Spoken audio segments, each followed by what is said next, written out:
家请来了位特别专业的老师，他是我们玉树草原上的舞王，今年72岁。他绝大多数的收入都是靠虫草来的，但是因为《魅力中国城》这个节目呢，他带着他的很多徒弟，从山上下来。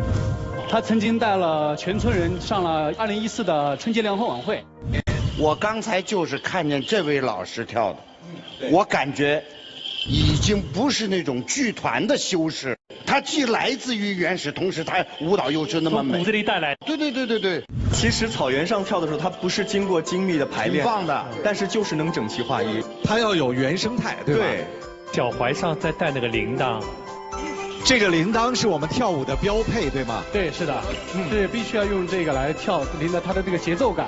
您来吧。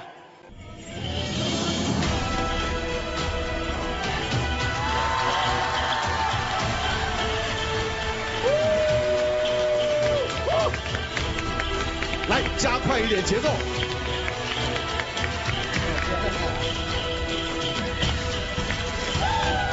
好，谢谢。